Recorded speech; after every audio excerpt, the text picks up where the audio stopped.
Hi, Paul Krause again. This is our second pre-workshop video.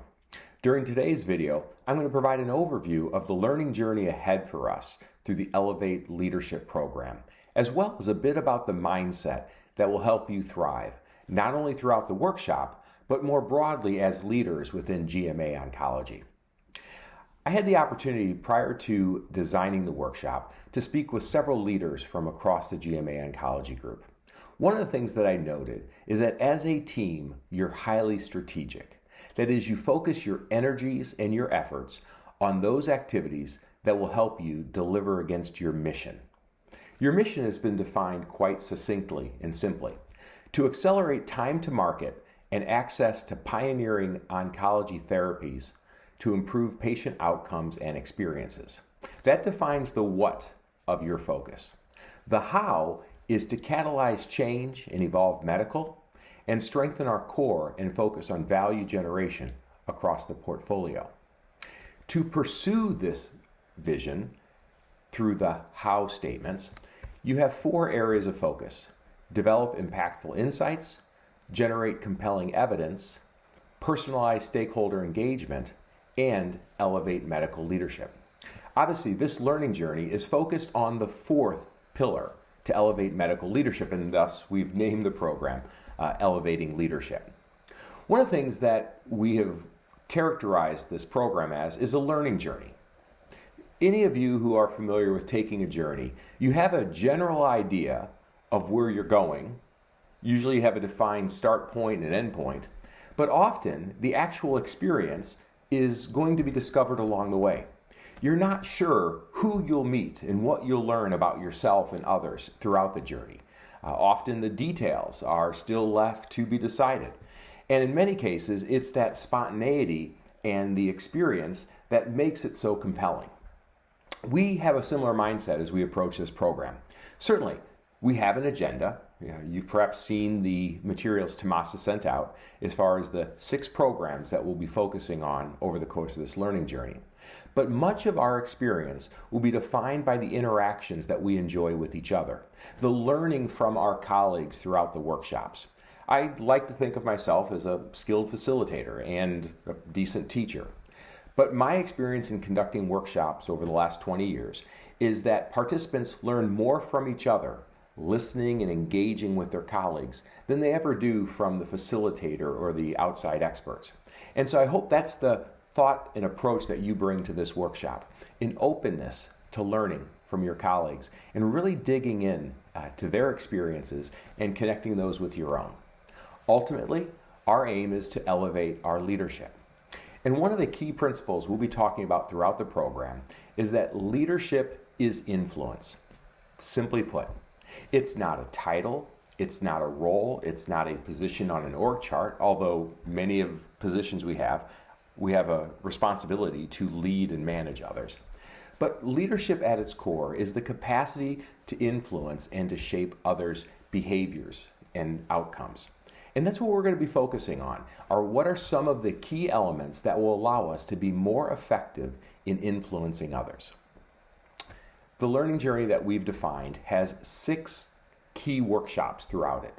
Workshops where we'll gather for about 2 hours in a Zoom session. I mean, I think it'd be ideal if we could meet face to face, but this time and era isn't allowing that. So we're going to conduct virtual workshops, and we'll be thoughtful about making sure that even though we're meeting via Zoom or Microsoft Teams, that we'll have the ability to really interact and connect with each other. The title of our first workshop coming up next week is What is Leadership? Our aim is to really explore the connection between the concept of leadership and the practical activity of influencing others. Our aim is to boost your capacity to influence others in order to attain organizational goals, in order to achieve the vision that we have and share together within GMA Oncology.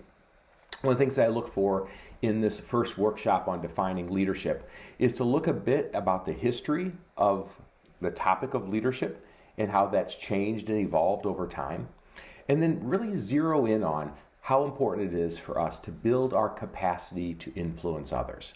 We'll be talking about key influencing strategies and how we can become more effective at developing a personal approach and style to influence others.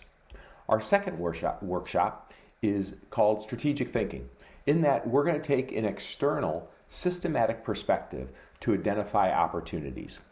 When we think strategically, we have our eye on the horizon. Rather than just simply focusing on the tasks at hand at the moment, we try to put those tasks in a broader context and identify opportunities around us to increase our influence and help to achieve our vision or mission. Our third step in the learning journey is on change leadership. If we've learned anything over the last 14 months, it's the importance of resiliency, the capacity to navigate an uncertain environment. We find ourselves regularly facing changes, some disruptive, some incremental, that will demand a different approach from us. When we increase our skills around change leadership, it allows us to be more resilient, more adaptable, more agile, and respond to the needs around us more effectively. The fourth step is around peer or group influence. A key part of boosting your influence is effectively understanding the stakeholders that you're supporting, understanding what they require, what their needs are, the challenges that they're facing, and positioning your solutions, your expertise, in a way that helps to further and foster their goals. So we're going to look at some principles associated with peer and group influence so that you can more effectively tailor the approach that you take based on the needs of the group that you're working with. Our fifth step on the learning journey is defined as engagement strategies. That is, how do we improve our capacity to partner within the organization? This requires that we explore different approaches to build trust and to tailor our expertise or competencies to the needs of the group or individual that we're seeking to support. And our final step in our learning journey is around business acumen. That is, delivering results at Merck through matrix teams. Now that might seem a bit esoteric. Most of us find ourselves partnering in cross-functional teams on a regular basis. Teams in which we don't have direct control, and yet our expertise and our perspective is necessary to drive that team's project forward or help the team achieve its goals. So how do you tailor your approach to be successful within a matrix team organization? We'll explore some of those approaches during that part of our workshop. Our learning journey isn't limited to these 6 workshops, however. Throughout the course of this program, we'll be working together collaboratively on specific projects related to our goals and objectives. In fact, these projects provide an organizing framework for the learning journey.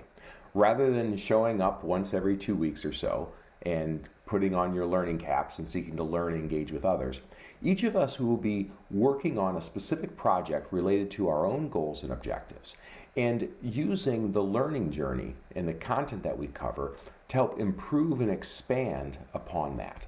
In a sense, the project focus that we'll have will make our learning program more relevant and more actionable. It'll also allow us to test some of what we're learning in the workshop. After all, if what we're covering isn't practical in the real world, then we should discard it. So it's our hope that by focusing on a specific project that each of us is trying to drive forward, that will allow us to be more relevant and actionable in our focus and aims. So that's a bit about our learning journey. And again, it's summarized in the materials that we've sent out. But what about mindset? What approach will help us to thrive throughout this program and more generally to thrive within our work here at GMA Oncology? There's 3 recommendations that I would have as you approach your mindset for this program. The first is to have a growth mindset. I'm not sure if you're familiar with that term, growth mindset. About 15 years ago, Carol Dweck wrote a groundbreaking book called Growth Mindset. And in it, as a researcher, she looked at some of the key attributes that allowed elementary school children to thrive. She was a researcher in education at Stanford University in the US. And one of the things that she observed is that individuals who have what she called a growth mindset proved more adaptable and resilient. They were able to acquire knowledge and insight more effectively than those that she characterized by a fixed mindset. The slide that I've shared looks at some of the differences between the two. With a growth mindset, we have the view that our skills and intelligence can be grown and developed, that it's not fixed, that we're not limited by our past. We're not set in what you have is all you'll ever have, but rather we can continue to grow and develop. With this as a foundational principle, the main concern in any setting, whether it's educational or in our work, is getting better. We take a process focus and aim at learning so that we can improve for the future. The effort that we have when things are challenging, when things are difficult, is viewed as part of learning. Setbacks are temporary. Failures aren't final. And with a growth mindset, we have the perspective that we can continue to make progress toward a goal as long as we persevere. Unfortunately, those with a fixed mindset, because they view that their skills and intelligence are set, they often lack the resiliency to overcome obstacles. They see a test or they see a performance challenge as indicative of what they know and might ever know. And so often they fail to be resilient and responsive in the situations that they're in. In many cases, those with a fixed mindset can become very defensive in the midst of receiving feedback because feedback exposes what they don't know. However, those with a growth mindset, they welcome feedback. Feedback helps them to realize the areas that they still need to master or to gain greater insight on. And so those with a growth mindset are looking for connections and relationships that will help to provide relevant and actionable feedback. As we approach this program, I encourage you to take a growth mindset.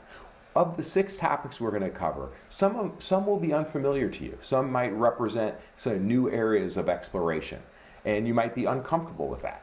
I encourage you to have a growth mindset, to lean into the discussions that you have with each other or some of the materials that we've presented.